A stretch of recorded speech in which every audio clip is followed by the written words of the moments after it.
साझेदारों के पूंजी खाते बनाने की दो विधियां हमने पढ़ी, स्थायी पूंजी पद्धति और परिवर्तनशील पूंजी पद्धति। स्थायी पूंजी पद्धति जिसमें हमने पढ़ा कि इसमें दो खाते बनाए जाते हैं, एक साझेदारों की पूंजी खाता और एक साझेदारों का चालू खाता। इसी तरह से परिवर्तनशील पूंजी पद्धति में सिर्फ एक ही पूंजी खाता बनाया जाता है जिसमें साझेदारी फर्म से संबंधित जितनी भी मदें हैं उसका लेखा उसी में कर दिया जाता है। अब हम बढ़ेंगे कि स्थायी पूंजी पद्धति और परिवर्तनशील पूंजी पद्धति में क्या अंतर है। देखिए, अंतर का आधार नंबर 1, पूंजी खाते का शेष।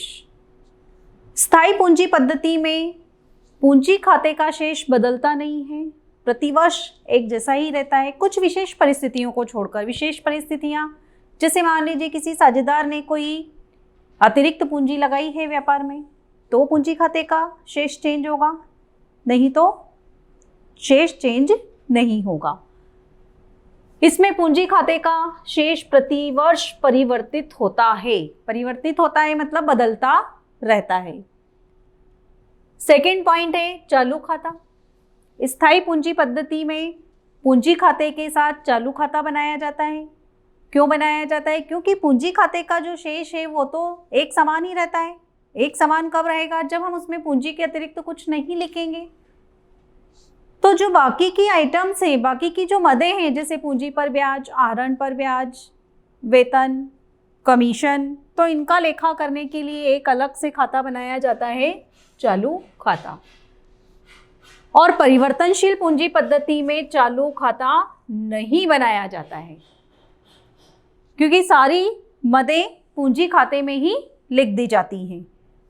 ऋणात्मक शेष, इस खाते का शेष कभी भी नेगेटिव ऋणात्मक नहीं हो सकता, कभी भी इसका शेष माइनस में नहीं आ सकता। जबकि परिवर्तनशील पूंजी पद्धति में पूंजी खाते का बैलेंस, पूंजी खाते का शेष नेगेटिव ऋणात्मक हो सकता है।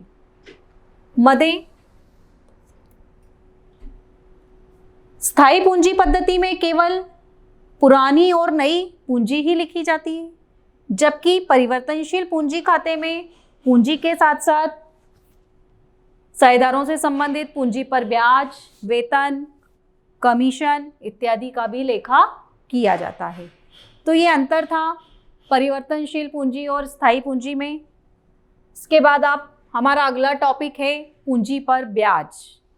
पूंजी पर ब्याज क्या होता है ये हम इसमें पढ़ेंगे। साझेदारी संलेख में प्रावधान होने पर साझेदारों को उनके द्वारा विनियोजित पूंजी पर एक निश्चित प्रतिशत से ब्याज प्राप्त करने का अधिकार होता है।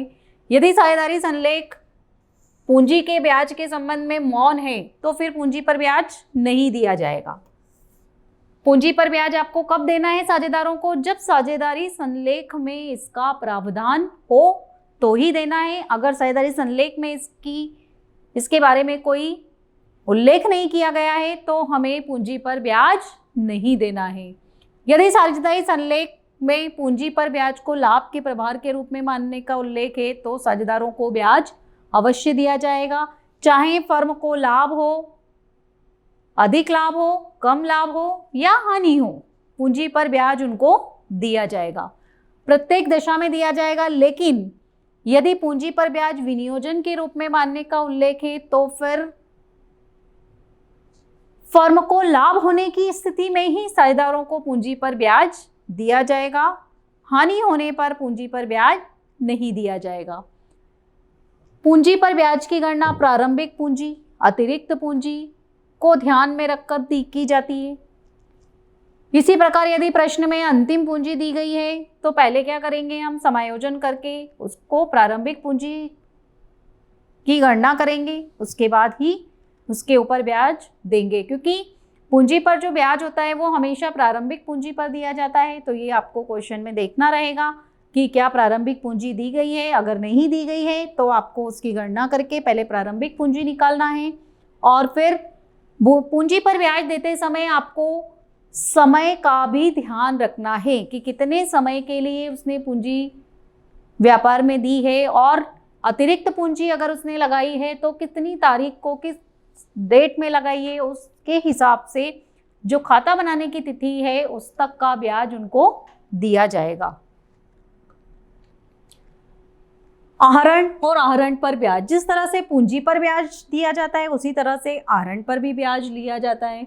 आहरण से आशय व्यक्तिगत या निजी उपयोग। जब भी साझेदार को अपने पर्सनल, अपने निजी उपयोग के लिए, अपने आवश्यक खर्चों के लिए जब रुपए की आवश्यकता होती है तो वो फर्म से नगद भी निकाल सकता है और चाहे तो माल के रूप में भी निकाल सकता है। आहरण लाभ में से और पूंजी में से किया जा सकता है। व्यापार का जो लाभ होता है उसमें से या तो आहरण होता है या फिर पूंजी में से आहरण होता है। साझेदारी संलेख में उल्लेख होने पर ही आहरण पर ब्याज लगाया जाता है।